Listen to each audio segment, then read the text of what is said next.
Selamat pagi Bapak Ibu, guru madrasah yang hebat. Hari ini kita kembali bertemu pada hari yang keempat ya Bapak ya. Oh 6, dari tanggal 22 hari tanggal 27 ya. Jadi hari ini hari yang ke-6 dari 14 hari yang direncanakan. Mudah-mudahan selama 14 hari nantinya tidak ada terkendala apapun, baik itu jaringan maupun yang hal-hal yang teknis. Nah, hari ini kita membahas tentang sosbud Bapak. Literasi sosbud, literasi sosial budaya yang bagian dari AKMI itu sendiri. Jadi literasi kalau di Kemenak AKMI khususnya ada literasi membaca, literasi sosbud, literasi numerasi, literasi sains. Nah, kebetulan hari ini kita materinya adalah materi sosbud. Nah, pada materi yang pertama itu direncanakan berlangsung 1 jam, dari jam 7.30 sampai jam 8.30 waktu Indonesia Barat. Nah, kalau di tempat saya ini waktunya WITA, jadi sudah jam 8:30 ini. Jadi saya harapkan Bapak dan Ibu guru semuanya tetap semangat untuk mengikuti BIMTEK lanjutan daring ini. Nah, sebelum kita memulai BIMTEK, untuk sebagai perbandingan atau perumpamaan, Bapak dan Ibu guru yang sekarang berada di Zoom ini nantinya akan diharapkan ketika sudah mengikuti BIMTEK dan sudah berhasil lulus, nantinya akan bisa menjadi dokter dalam bidang pendidikan di madrasah. Kenapa disebut demikian? Karena AKMI ini kan fungsi utamanya adalah memotret hasil belajar siswa. Apakah hasil belajar siswa itu termasuk pada literasi tingkat awal maupun tingkat akhir. Dan nanti kita akan membahas tentang wawasan literasi sosial budaya yang ada beberapa tingkat kemahiran. Nah, sebelum tingkat kemahiran nantinya akan diberikan perkenalan lah atau pengantar apa itu yang disebut wawasan literasi sosial budaya.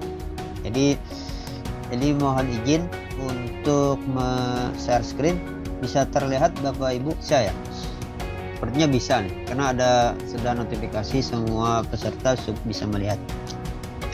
Nah, ini nantinya semua PPT ini nantinya akan dibagikan kepada seluruh peserta. Jadi jangan takut nantinya kalau ketinggalan informasi, tapi ini semuanya PPT, baik itu PPT, PDF nantinya yang menjadi materi pada seluruh kegiatan BIMTEK kita hari ini akan dibagi. Nah, jadi kita akan mulai literasi sosial budaya. Apa itu literasi sosial budaya? Nah, dan ini adalah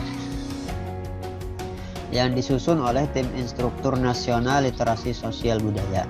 Jadi perlu Bapak, Ibu, dan guru semuanya ketahui, di AKMI ini itu ada beberapa tingkatan instruktur.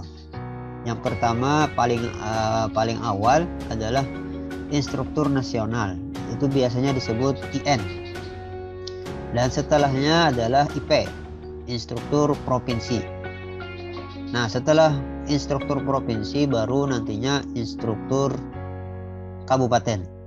Nah, saya adalah instruktur kabupaten khusus literasi sosial budaya, yang kemarin akhir Oktober itu menerima BIMTEK seperti BIMTEK-nya Bapak dan Ibu guru yang sekarang ini. Tetapi BIMTEK-nya itu blended Bapak. Jadi blended kalau Bapak kan full daring. Kalau saya kemarin itu 5 hari offline-nya, dan setelahnya dan selama 10 hari yang lainnya adalah daring.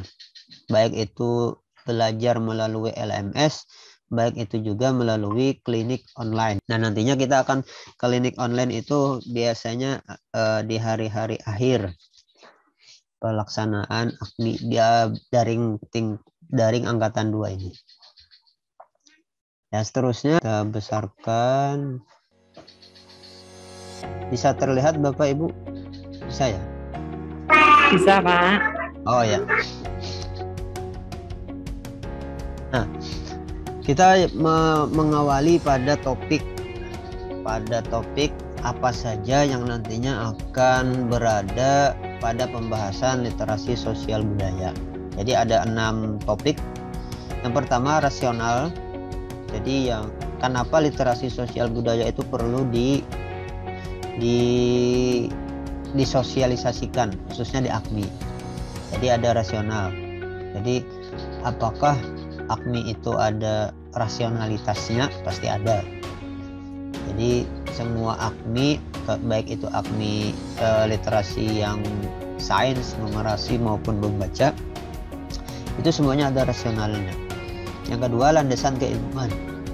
Jadi landasan keilmuan yang melatar belakangi munculnya literasi sosial budaya.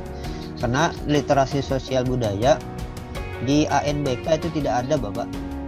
Itu tidak ada ditemukan di ANBK Kementerian Pendidikan dan Budaya. Jadi khusus literasi sosial budaya itu miliknya Kemenak dari kegiatan AKMI. Nah, yang ketiga, di literasi sosial budaya itu ada domain dan subdomain. Nantinya subdomainnya akan kita bahas. Yang keempat, konteks dan level kognitif. Kelima, level kompetensi. Jadi ada beberapa level kompetensi yang nantinya ada di literasi sosial budaya. Dan yang keenam, diskusi dan penajaman. Jadi kita akan nantinya, kalau misalkan waktunya masih ada, kita akan diskusi. Dan slide yang selanjutnya, nah ini adalah penjabaran dari 6 topik yang kita bahas tadi. Jadi rasional. Nah, kenapa rasional ini penting? Karena ketika rasional ini sudah dipahami secara benar, nantinya akan topik-topik yang selanjutnya itu insya Allah akan mudah dipahami. Nah, yang pertama, keberagaman Indonesia. Jadi yang namanya negara Indonesia itu beraneka suku, beraneka pulau, beraneka bahasa maupun beraneka jenis-jenis perbedaan yang lainnya. Baik itu secara agama, secara ras, secara suku, bahasa, budaya, dan golongan. Jadi variatif, sangat variatif sekali keberagaman di Indonesia. Walau misalkan satu pulau saja itu beragam agama, beragam ras, beragam suku budaya lah. Semuanya itu terangkum di dalam negara Indonesia. Nah, yang seterusnya tuntutan merawat persatuan. Nah, karena sangat beragamnya Indonesia, mau tidak mau itu harus merawat persatuan yang sudah dibangun. Jadi beraneka ragamnya suku budaya, ras maupun yang sara. Sara itu kan panjangan dari suku, agama, ras, antar golongan. Jadi perbedaan itu perlu dan mutlak untuk dijaga sebagai merawat persatuan negara Indonesia yang sekarang ini mulai tercabik-cabik persatuan di Indonesia, baik itu karena perbedaan politik, karena perbedaan perspektif dalam memandang sebuah masalah dan lain sebagainya. Dan itu sudah dipertontonkan di media massa maupun media massa elektronik maupun media cetak. Nah, yang seterusnya adalah pesan Ki Hajar Dewantara. Jadi pesan Ki Hajar Dewantara menyelamatkan, mempertahankan budaya lokal dan mengadopsi ide-ide positif dari bangsa lain. Ini nantinya akan kita bahas pada di subdomain nantinya di akomodatif dan inklusif.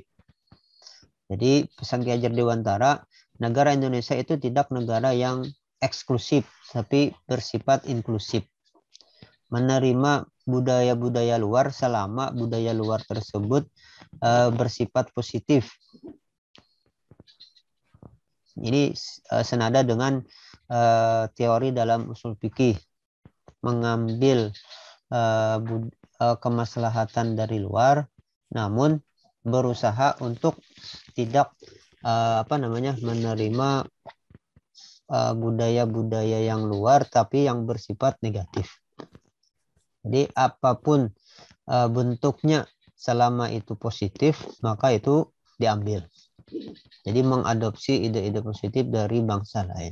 Jadi selama di ide-ide positif dari bangsa kita itu tidak ada, tapi ditemukan dari bangsa-bangsa lain, misalkan keuletannya dari budaya Jepang. Tapi kalau budaya Jepang yang tidak perlu kita contohkan, yang apa istilahnya bunuh diri, nah itu tidak boleh. Karena Jepang angka bunuh diri sangat tinggi. Karena ada budaya yang diturunkan dari budaya samurai. Dari pendekarnya samurai. Jadi samurai itu adalah nama prajurit yang pandai menggunakan samurai. Jadi samurai itu sebenarnya bukan nama pedang tapi nama satria. Jadi yang betul dia menggunakan samurai itu salah, tapi dia menggunakan pedang samurai itu betul. Nah, itu sebagian kecil dari budaya-budaya yang secara budaya Indonesia itu tidak bisa dimasukkan ke dalam budaya masyarakat Indonesia.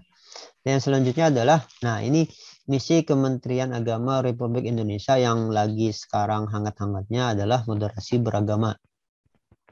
Yang namanya moderasi itu kan diambil dari kata moderat. Moderat itu berada di tengah-tengah, tidak ekstrim kiri dan juga tidak ekstrim kanan. Apa misi Kementerian Agama ya? Meningkatnya kualitas kesalehan umat beragama serta memperkuat moderasi beragama dan kerukunan umat beragama. Jadi kita ketahui kerukunan umat, ada 3 kerukunan umat.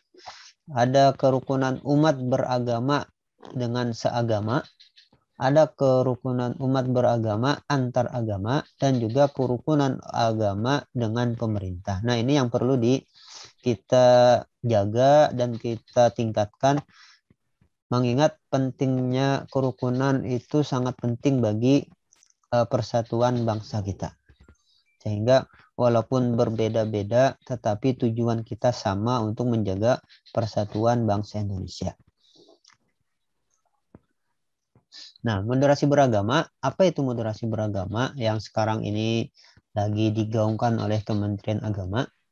Khusus kalau tidak salah, moderasi beragama ini mulai digaungkan pada era Kementerian Agama dipimpin oleh Pak Menteri Agama sebelum Pak Yakut ini. Siapa? Pak Lukman Saifuddin. Jadi dari yang saya tahu adalah moderasi beragama dimulai atau digalakkan ketika zamannya Menteri Agama Pak Lukman Saifuddin. Nah, apa itu moderasi beragama? Moderasi beragama adalah cara pandang, sikap, dan praktek beragama dalam kehidupan bersama dengan mengejawantahkan esensi ajaran agama yang melindungi martabat kemanusiaan dan membangun kemaslahatan umum berlandaskan prinsip adil, berimbang, dan mentaati konstitusi sebagai kesepakatan bangsa. Jadi artinya dengan secara kata lain adalah merawat dan menganggap seluruh umat beragama yang bukan seagama dengan kita itu sama, selevel. Baik itu dengan martabat kemanusiaannya, karena setiap manusia itu sama. Kalau dalam agama Islam kan yang membedakan antar manusia adalah takwanya. Nah, yang ditulis secara tebal ini adalah kunci atau kata-kata pokok dalam moderasi beragama. Jadi harus sesuai dengan konstitusi kita sebagai negara Republik Indonesia. Jadi harus sesuai dengan Pancasila dan Undang-Undang Dasar Negara kita. Nah, fokus moderasi beragama adalah ini, cara pandang, sikap, dan praktik beragama. Nah, yang kedua, harmoni dan kerukunan umat beragama, relasi agama dan budaya. Nah, ini apalagi di daerah yang saya tahu adalah di daerah Jawa yang sangat banyak ragam budayanya. Baik itu ragam larung sesaji, yang satu suro, dan masih banyak lain. Kalau di kampung Kalimantan Selatan, khususnya suku Banjar, itu ada budaya istilahnya itu Ba'ayun. Ba'ayun itu dilakukan ketika perayaan Maulid Nabi. Jadi ketika Mahallul Qiyam itu bukan semua yang peserta yang mengikuti Maulid Nabi tersebut dengan serentak menaiki ayunan yang sudah disiapkan. Selama asyraqal, selama Mahallul Qiyam itu dia berdiam di ayunan tersebut. Nah, itu merupakan budaya masing-masing. Boleh jadi budaya di suku Jawa maupun suku Madura itu berbeda dengan apa yang ada di suku Banjar. Yang keempat, relasi agama dan negara. Cara penyelesaian masalah secara damai dan menghindari kekerasan. Jadi relasi agama dan negara ini contohnya misalkan adanya Kementerian Agama. Kalau di dalam agama Islam itu misalkan pencatatan pernikahan secara resmi. Secara resminya itu kan di KUA, Kantor Urusan Agama. Kalau yang non-muslim, pencatatan pernikahannya itu adalah di pengadilan negeri. Nah, dan sampai urusan-urusan tentang perceraian, urusan tentang bagi waris maupun yang lainnya itu diselesaikan secara pemerintahan melalui pengadilan agama setempat. Nah, yang seterusnya cara penyelesaian masalah secara damai dan menghindari kekerasan. Jadi secara idealnya adalah semua masalah itu bisa diselesaikan dengan cara dingin, secara damai, dan jangan sekali mengandalkan kekerasan dalam penyelesaian masalah. Nah, itu tidak betul. Nah, yang terakhir, yang ini menjadi fokus utama pada moderasi beragama adalah semua fokus-fokus yang di atas tadi itu tujuannya adalah menjaga keutuhan dan kesatuan bangsa negara Indonesia. Itu yang paling penting.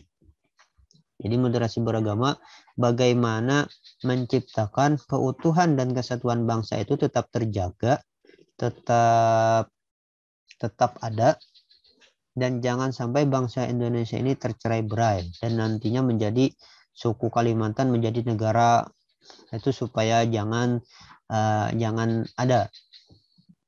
Dan kita sebagai negara kesatuan dan negara persatuan bangsa Indonesia dalam lingkup NKRI, Negara Kesatuan Republik Indonesia. Nah, definisi, ini sudah mau membahas tentang literasi sosial budaya. Jadi apa yang disebut dengan literasi sosial budaya yang hanya ada di asesmen AKMI. Kalau asesmen nasional berbasis komputer atau ANBK itu tidak ada. Jadi definisi literasi sosial budaya adalah kemampuan mengetahui. Nah, jadi literasi sosial budaya itu dimulai dari mengetahui dulu. Jadi apakah setiap siswa dan siswi itu mampu mengetahui? Nah, ketika sudah mengetahui, baru dia akan menjalani tahap yang kedua, yaitu merespon. Ketika mengetahui sudah, merespon sudah, baru nantinya merefleksi. Nah, ketika sudah merefleksi, mengevaluasi. Jadi, literasi sosial budaya itu beberapa tahapan-tahapan. Yang satu tahapan itu tidak mungkin loncat. Jadi ada step by step-nya. Setelah mengevaluasi dan mencipta pengetahuan, rencana sikap, dan rencana tindakan yang terkait dengan komitmen kebangsaan, toleransi, anti kekerasan, akomodatif, dan inklusif. Jadi dari yang terkait dengan komitmen kebangsaan sampai inklusif itu adalah domain literasi sosial budaya yang nantinya akan kita bahas secara rinci. Yang didesain berdasarkan pada disiplin ilmu sejarah, sosiologi, antropologi, dan isu-isu strategis yang relevan lainnya, serta dikaitkan dengan konteks personal, masyarakat, religius, sehingga dapat digunakan untuk meningkatkan pengetahuan dan berpartisipasi dalam kehidupan masyarakat. Itu literasi sosial budaya. Jadi kemampuan siswa maupun siswi untuk mengetahui bagaimana literasi sosial budaya itu, kemudian merespon, merefleksi, mengevaluasi, dan mencipta pengetahuan, terus rencana sikap dan rencana tindakan. Jadi rencana sikapnya itu harus seperti apa, rencana tindakannya seperti apa, dengan komitmen kebangsaan, toleransi, anti kekerasan, akomodatif, dan inklusif. Nah, itu yang namanya pengertian literasi sosial budaya. Nah, sasaran dan cakupan. Nah, sasaran semuanya adalah di bidang jenjang MI kelas 5. 10 sampai 11 tahun. Jadi sasarannya literasi sosial budaya di jenjang MI itu di kelas 5. Di jenjang MTS di kelas 8 dari umur 13 sampai 14 tahun dan jenjang MA di kelas 11 17 sampai 18 tahun. Materi pokoknya adalah materi isu-isu sosial budaya yang terjadi di tengah masyarakat yang berdampak terhadap pembentukan sikap moderasi siswa. Nah, tadi yang menjadi domain literasi sosial budaya adalah komitmen kebangsaan, komitmen toleransi, komitmen anti kekerasan, dan komitmen akomodatif dan inklusif. Literasi sosial budaya menggunakan nilai-nilai universal Islam dan nilai-nilai luhur bangsa Indonesia. Misalkan nilai-nilai universal Islam bisa dikatakan misalkan nilai-nilai yang berlandaskan pada Al-Quran dan hadis. Dan juga dikombinasikan dengan nilai-nilai agung bangsa Indonesia sebagai bangsa Indonesia. Misalkan bangsa Indonesia dikenal ramah dan itu sesuai dengan nilai-nilai universal Islam. Nah, dua nilai-nilai yang luhur tadi dijadikan sebagai basis dalam mencermati realitas sosial budaya yang terjadi di tengah masyarakat bangsa Indonesia. Jadi sasarannya adalah siswa-siswi madrasah, baik itu di tingkat MI, di tingkat sanawiyah maupun di tingkat aliyah. Jadi literasi sosial budaya diharapkan dapat memotret dan mengungkap pola pikir dan cara pandang yang mendasari sikap moderasi siswa madrasah terhadap kasus-kasus yang melibatkan keberagaman, di mana isu-isu intoleransi, kekerasan, radikalisme, rasisme, diskriminasi gender, dan ketidakadilan mungkin terjadi. Jadi bagaimana memotret dan mengungkap pola pikir siswa dan siswi itu seperti apa. Dan nantinya ketika sudah di asesmen menjadi ada beberapa tingkat kemahiran. Nah, tingkat kemahiran nantinya setelah materi wawasan literasi sosial budaya. Nah, landasan keilmuan, apa saja yang menjadi landasan keilmuan dari literasi sosial budaya? Jadi yang namanya sosial budaya itu pasti tidak terlepas dari yang namanya pertama ilmu sejarah. Nah, ilmu sejarah dan juga ilmu sosiologi, antropologi, maupun juga isu-isu strategis yang relevan. Jadi ilmu sejarah, nah ilmu sejarah adalah ilmu yang mempelajari semua kejadian atau peristiwa masa lalu yang untuk memahami perilaku masa lalu, masa sekarang, dan masa yang akan datang. Baik itu ilmu sejarah, baik sejarah pengetahuan, sejarah dunia, sejarah Islam, baik itu dari masa Rasul, sahabat, Khulafaur Rasyidin maupun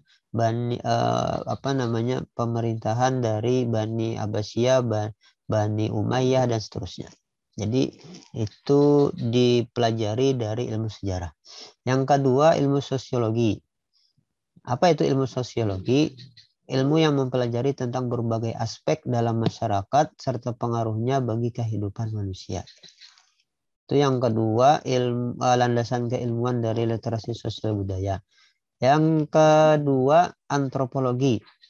Ilmu mempelajari keragaman manusia secara holistik, baik itu sosial budaya, biologis, kebahasaan, dan lingkungannya dalam dimensi waktu lampau, saat ini, dan di masa yang akan datang. Jadi ada perbedaan antara antropologi dengan sosiologi. Kalau di sosiologi itu hanya tentang berbagai aspek serta pengaruhnya bagi kehidupan manusia. Tapi dalam antropologi itu secara holistik. Jadi yang namanya satu budaya itu pasti ada namanya bahasa, ada namanya adat istiadat. Nah, yang dipelajari dalam antropologi itu dibagi pada dimensi yang lampau. Misalkan antropologinya budaya Mesir misalkan. Adanya huruf hieroglif. Yang seterusnya adalah saat ini. Jadi antropologi mempelajari keragaman manusia pada saat ini, pada saat sekarang maupun yang akan datang. Jadi memprediksi apa saja yang akan terjadi di masa akan datang pada manusia. Itu disebut antropologi. Kalau orang yang berkecimpung di dalam ilmu antropologi disebut antropolog. Dan seterusnya yang terakhir isu-isu strategis yang relevan. Apa itu? Suatu kondisi atau hal yang diperhatikan atau dikedepankan karena dampaknya yang signifikan bagi kehidupan bermasyarakat, berbangsa, dan bernegara. Nah, ilmu sejarah, sosiologi, antropologi, nah, ditujukan untuk moderasi beragama yang nantinya akan mencapai keutuhan dan persatuan bangsa, khususnya bangsa Indonesia. Jadi literasi sosial budaya itu tidak terlepas dari tiga ranah ini, Pak. Tiga ranah, baik itu personal secara individu, secara masyarakat, secara secara komunal atau secara umum. Nah, yang ketiga adalah secara religius. Jadi antropolog secara religius, sosiologi itu biasanya mengarah kepada masyarakat, pada suatu komunitas. Nah, secara komunitas itu hubungannya adalah dalam ilmu sosiologi. Kalau ilmu sejarah, isu-isu strategis itu biasanya personal. Dan biasanya sejarah itu berulang kali. Misalkan budaya Mesir yang dirajai oleh Firaun, walaupun zamannya beda, tetapi secara substansi itu sama. Makanya ada kalau tidak salah perkataan Ibnu Khaldun, sejarah itu akan berulang selama matahari yang menaungi pada masa yang sejarah yang telah lalu itu sama. Jadi satu matahari dan satu sejarah walaupun dalam konteks maupun format yang berbeda pada masyarakat, pada sejarah yang telah terjadi. Itu kalau tidak salah perkataannya Ibnu Khaldun tentang sejarah. Karena Ibnu Khaldun itu terkenal dengan sosiolog Muslim.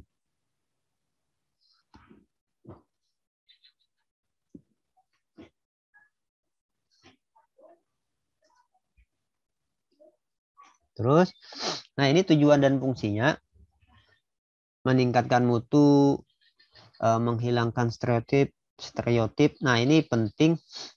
Literasi sosial budaya menurut saya pribadi yang paling penting itu yang antara poin A dengan poin B. Jadi meningkatkan mutu pembelajaran madrasah dengan mengembangkan potensi, sikap, karakter, dan skill siswa secara optimal.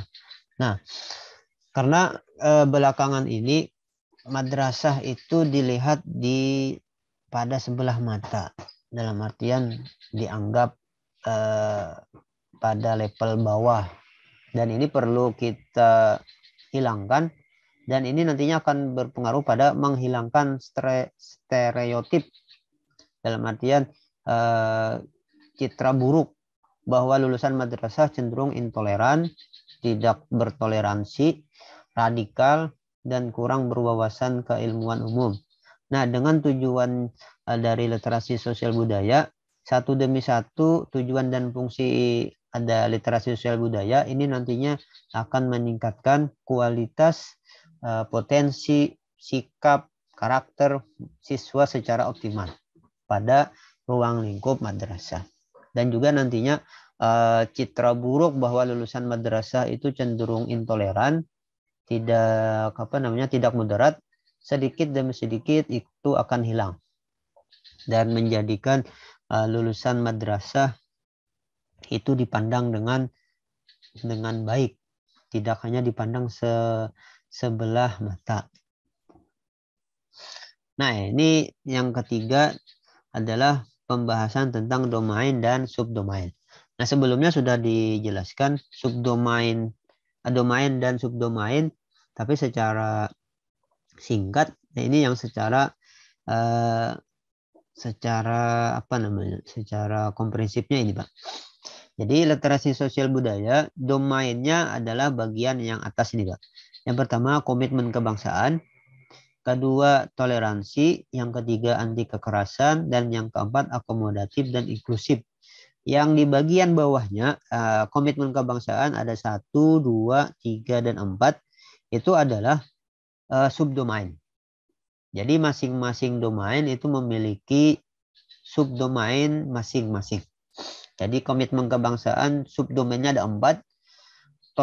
Domain toleransi itu subdomainnya ada 2. Yang ketiga subdomainnya adalah anti kekerasan, yang subdomainnya ada 3. Yang keempat akomodatif dan inklusif. Nah, jadi antar domain dan subdomain itu nantinya ketika diadakan pembelajaran itu pasti akan ada salah satu domain dan subdomain yang akan melatar belakangi dalam literasi sosial budaya. Dan itu nantinya kita akan bahas pada penyusunan LKPD literasi sosial budaya insyaallah. Jadi perlu dipahami dulu yang disebut domain dan subdomain dalam literasi sosial budaya adalah ini.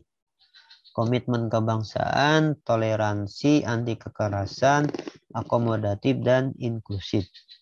Kalau supaya mudah mengingat itu ada, sebentar. Itu ada cara yang mudah untuk menghafal.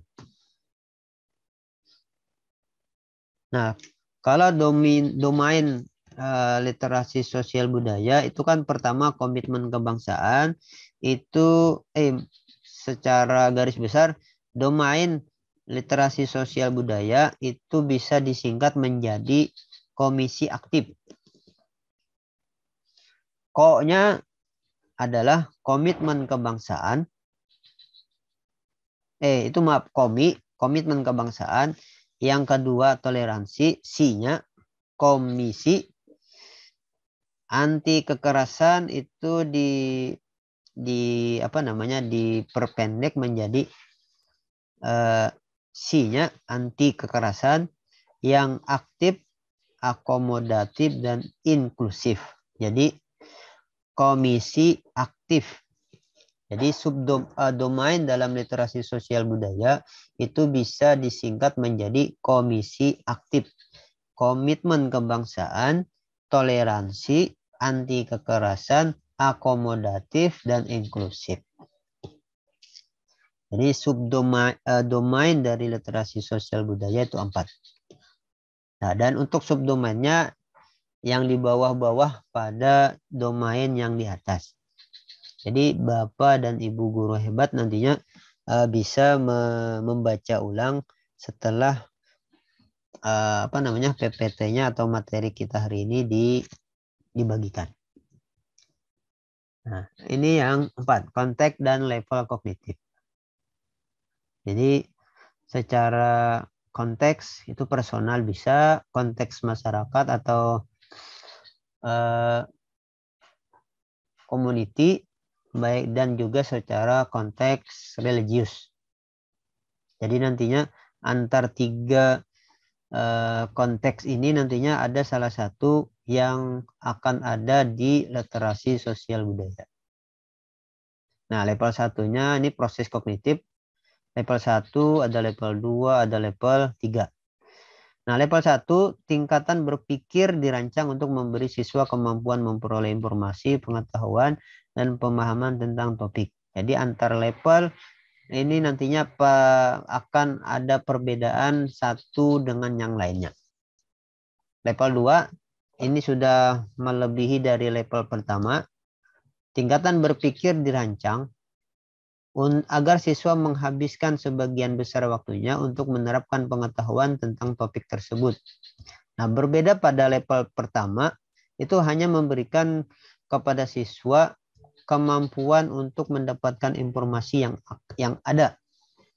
Kalau level 2 itu informasinya sudah ada di siswa, tetapi bagaimana untuk menerapkan pengetahuan atau informasi tersebut. Itu kan lebih kompleks. Nah, yang level 3 ini lebih kompleks lagi dari level 2 maupun level 1.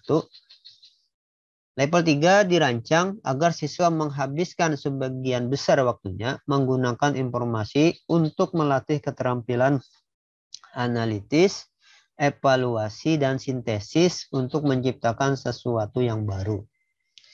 Jadi ini lebih tinggi dari level 2 dan level 1. Jadi ada kemampuan analitisnya, kemampuan menganalisa dari informasi yang sudah didapatnya. Jadi istilahnya ketika informasi itu didapat, tidak langsung memvonis informasi yang didapat itu apakah betul, apakah salah, itu tidak. Sebelum dia melakukan sebuah analisis, evaluasi, dan menentukan apakah informasi yang dia terima itu bisa dimasukkan dalam kategori hoax misalkan, atau dalam kategori hoax. Karena hoax dengan hak itu sangat jauh berbeda. Baik itu informasi yang bohong maupun informasi yang betul adanya. Nah, ini deskripsinya. Ini nantinya secara garis besar di materi pemahaman tingkat kemahiran literasi sosial budaya. Jadi ada level 1 pemahaman, yang kedua penerapan, dan yang ketiga penalaran. Dan apakah siswa-siswi MI ini bisa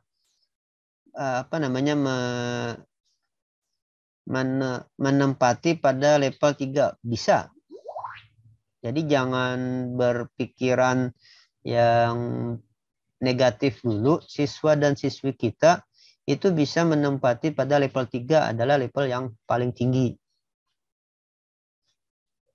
Jadi nantinya siswa dan siswi kita, sebagian siswa dan siswi pada para peserta di kelas 1, 3, 4 daring angkatan 2 itu kata ibu bapaknya sudah ada yang sudah di asesmen, tapi nilainya belum keluar. Jadi jangan dikira siswa dan siswi kita itu tidak mampu menempati pada level 3. Boleh jadi dia menempati level 3. Ada level 1, ada level 2 maupun level 3. Dan sepertinya level 1 sampai level 3 ini akan ada siswa dan siswi yang menempatinya. Sepertinya yang masih banyak itu adalah di level 1. Nah, tingkat kemahiran, nah ini akan nantinya kita akan bahas secara garis besarnya di setelah ini.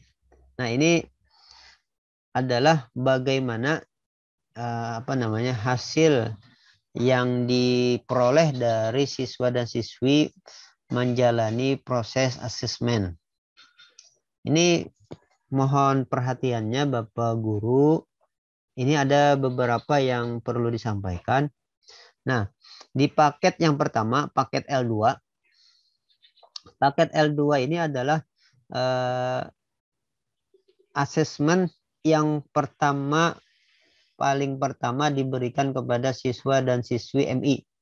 Baik itu siswa itu dalam kategori kognitifnya baik maupun sedang maupun rendah. Jadi semua level kognitif itu diajukan atau siswa dan siswi itu mendapatkan soal yang sama semuanya. Yang pertama. Nah, untuk tahap selanjutnya adalah ketika semua tahap kognitif dari siswa, misalkan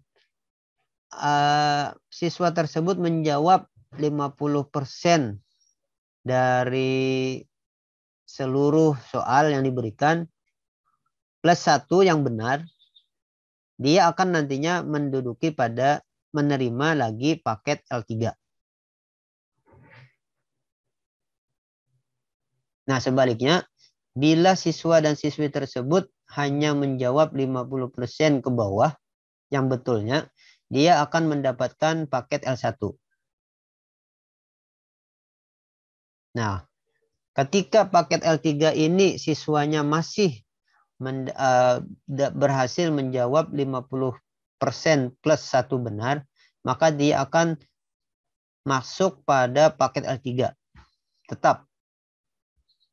Tetapi kalau misalkan paket L3 ini dia hanya menjawab 50% ke bawah, dia diturunkan lagi soal ujiannya. Nah, tapi ketika paket L1 kan tadi dari pertama dia sudah menjawab hanya 50% ke bawah yang betul, dia akan mendapatkan paket L2 lower. Jadi paket yang lebih rendah ketimbang paket yang di atasnya. Nah, kalau dia menjawab 50% yang paket L3 paling atas, 50% plus 1 benar, maka dia dianggap sebagai perlu ruang kreasi. Jadi siswa itu dianggap tingkat kemahiran siswa tersebut adalah perlu ruang kreasi. Kalau misalkan paket L2 higher lebih tinggi, itu dia menempati tingkat kemahiran terampil. Jadi nantinya seluruh siswa dan siswi yang telah berhasil menjawab soal itu akan menempati urutan ke tingkat kemahiran yang berada di samping kanan ini. Perlu ruang kreasi, perlu terampil, cakap, dasar, atau perlu intervensi. Jadi ada perlu intervensi.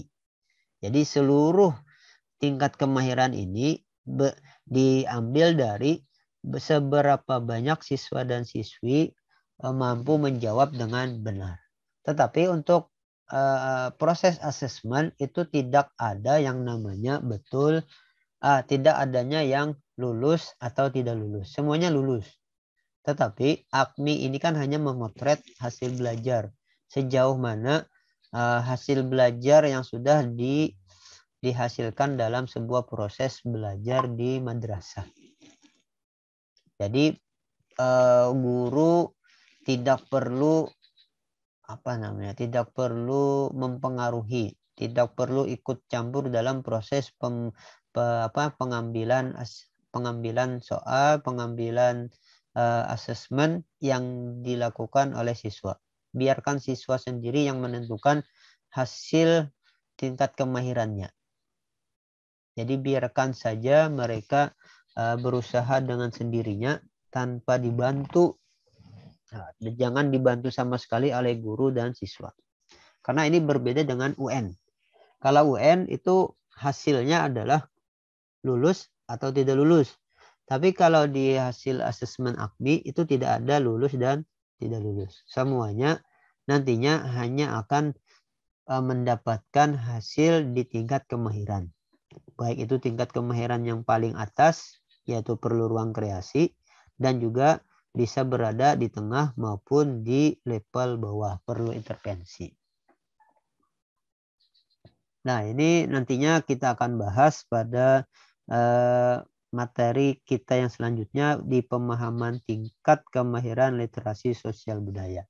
Jadi sampai sini mungkin ada pertanyaan, bahkan misalkan ada sanggahan, ada sharing pengalaman, silakan disampaikan Bapak dan Ibu guru sekalian. Silakan, Pak. Sambil saya ngabsen. Itu mohon yang belum di-rename namanya yang ada di Zoom silahkan di-rename supaya memudahkan untuk mengabsen pada hari ini.